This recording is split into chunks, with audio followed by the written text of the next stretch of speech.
Oi pessoas, eu sou a Mika e esse é o Voltando aos Clássicos. A gente que ama cinema ouve falar sempre dos nomes de Hitchcock, Charlie Chaplin, Orson Welles, Billy Wilder, vários outros por aí, só que tem alguns nomes que a gente quase nunca ouve falar. Por exemplo, Louis Weber e Dorothy Eisner. Essas duas pessoas foram grandes diretoras do cinema antigo, mas na história, nos livros, a gente quase nunca ouve falar delas. Na verdade, no começo o cinema não era considerado uma arte nem nada muito incrível, era só um espetáculo barato para muitos. Então, muitas pessoas que queriam trabalhar, que não conseguiam emprego, se aventuraram no cinema. E essas pessoas eram as mulheres e os estrangeiros. Então, no começo do cinema, muitas mulheres estrangeiras construíram os filmes incríveis que a gente tem hoje, construíram a linguagem para poder a gente ter o que a gente tem hoje no cinema. Só que com a chegada do cinema falado, muita coisa mudou. O cinema virou uma mina de dinheiro, né? Uma mina de ouro. Então, os homens americanos deixaram seus empregos, né, onde eles estavam fazendo, e vieram para o cinema para poder ganhar bastante dinheiro. O que fez com que essas pessoas que já estavam lá fossem negligenciadas, ficassem para trás.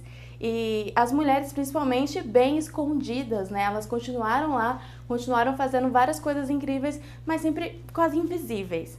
Então, por isso, eu vim trazer para vocês essa lista de filmes com 6 filmes de 3 diretoras mulheres dessa época do cinema antigo americano. A primeira delas é a Louis Weber. A Louis Weber foi uma grande diretora, uma diretora muito importante do cinema mudo, aliás. Existiram várias outras diretoras, mas ela foi uma das principais. O primeiro filme da lista é Hippocrates, de 1915.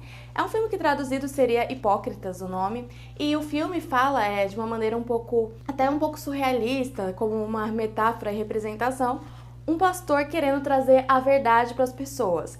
E a gente tem uma coisa bem chocante para a época, que a verdade é uma mulher completamente nua. E causou muito choque isso na plateia, porque foi a primeira vez que uma mulher completamente nua apareceu, né, no cinema. Só que aqui ela não era à toa, ela tinha um propósito, e essa metáfora nua e crua foi perfeita para poder toda a história, toda a metáfora pro filme. Porque as pessoas tinham uma certa reação à verdade pelo fato de ser uma mulher nua. E a gente teria uma certa reação à verdade, porque a verdade não tem o que esconder. Então, uma mentirinha feita aqui, cobre ali e tudo mais, mas a verdade não. Ela tá completamente nua, ela é o que ela é e pronto. Uma das partes que eu acho bem interessante desse filme é um diálogo que aparece nos intertítulos, que é o pastor tenta trazer a verdade para umas pessoas que estão lá, tipo, na festa e tal. Aí uma das mulheres que tá nessa festa fala assim: claro, a verdade pode se juntar a gente se ela se vestir com as nossas ideias. Eu acho que é uma coisa bem simbólica, bem interessante esse diálogo. Então, o pastor tenta trazer a verdade para as pessoas e a gente vê essa hipocrisia, tanto das pessoas dentro da igreja como fora da igreja, é muito interessante. O segundo filme da lista é Where Are My Children? Um filme de 1916.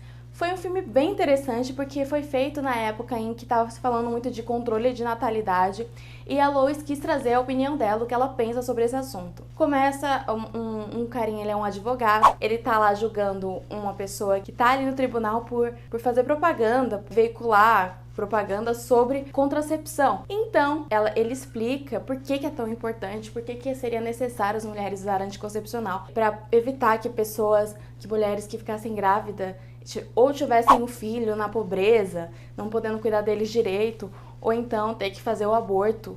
A gente vê esse lado favorável dela em relação a isso. Só que aí a gente acompanha depois a vida desse advogado e da esposa dele e tudo, e a gente percebe que esse advogado quer muito ter filhos. Só que a esposa dele, por algum motivo, nunca tem filhos. E a gente vai descobrindo depois que é porque toda vez que ela fica grávida, ela faz um aborto. E muitas coisas complicadas vão acontecendo por causa disso. E a gente vê bem claro a opinião da Louis Weber nesse assunto, que é que ela é totalmente contra ao aborto, mas a favor do anticoncepcional. Eu acho muito legal esse filme, porque contando a história dele assim, parece que eu tô falando de um filme desse tempo, de agora. Mas eu tô falando de um filme de mais de 100 anos atrás, e é um filme assim, que eu particularmente gosto muito. E a Louis Weber, ela sempre foi muito criativa no uso da câmera. Ela fazia movimentos de câmera que você fala, como que ela conseguiu fazer isso com o equipamento daquela época? As histórias dela, ela tinha uma maneira tão incrível de usar a narrativa, tão sofisticada e contava histórias tão, assim, importantes. Não era qualquer historinha à toa, não. Ela fazia realmente algo muito importante. E ela também editava os filmes dela, então ela usava bastante a questão de justaposição de imagens. E ela inovou, fez muitas coisas interessantes para o cinema, então ela merece muito ser conhecida.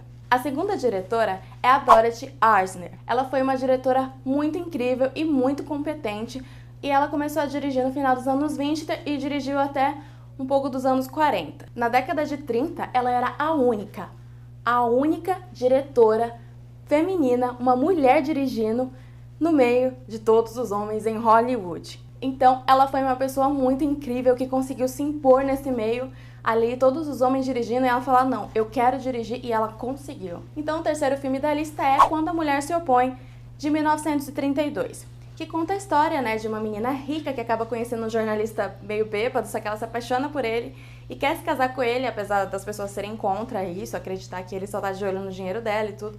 Mas ela acaba se casando com ele, só que a vida deles vai indo bem, só que depois fica meio complicada quando ele reencontra uma mulher do passado dele, e ele começa a beber de novo e tudo. Então, é um drama bem complicado, foi feito antes do Código da Censura, então ele é um pouco mais realista, duro no que ele mostra. E o próximo filme da lista é A Vida é uma Dança, de 1940. Esse filme já é um pouco diferente, ele já foi feito durante a censura. É um filme bem mais leve, sobre dançarinas. A gente tem a Maureen O'Hara, tem a Lucille Ball. Então, assim, é um filme muito legal, muito interessante. E mostra como a Dorothy consegue ser tão versátil, né? Ela fez um drama super pesado e complicado em 1932, e aqui ela faz um filme de dança e tudo, super leve, com outro clima, mas faz super bem também.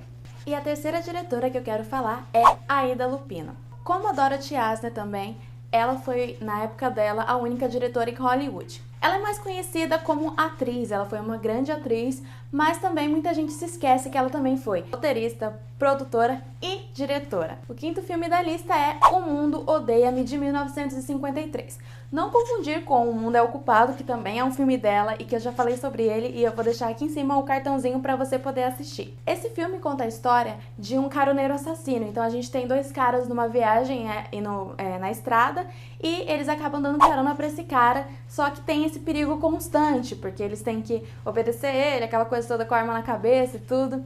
Então é um clima de tensão do começo ao fim, e ela faz isso de uma maneira incrível. Esse filme é uma aula de tensão. E é legal para mostrar como as mulheres não fazem só filmes sobre mulheres. Esse filme, o elenco é completamente masculino, e a Ida Lupino fez um trabalho incrível, ela soube se impor, dirigiu muito bem esse filme. E o sexto e último filme da lista é O Bígamo, também de 1953. Ele conta a história de um casal que está tentando adotar uma criança, e o carinha dessa adoção, ele vai investigar a vida desse casal para ter certeza se eles são adequados, né, para criar uma criança, e ele acaba descobrindo que o carinha, o marido, ele tem outra esposa e outro casamento e tudo mais, e aí a coisa fica bem complicada. Então a gente vai começando a ver em flashback como foi que tudo aconteceu. O que é muito legal da Ida Lupino é a visão única que ela tinha das coisas, porque ela tratou sobre temas bem complicados durante os filmes dela, sobre estupro, sobre gravidez fora do casamento e vários outros assuntos, e esse, por exemplo, também sobre a bigamia. E ela nunca cai no clichê, ela sempre tem uma visão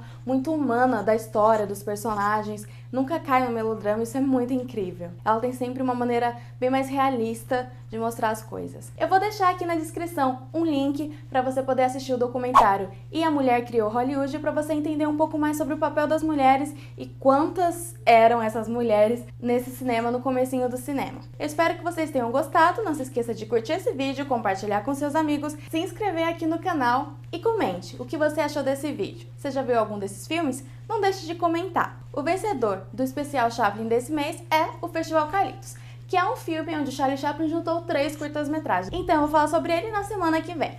Obrigada, gente. Tchauzinho.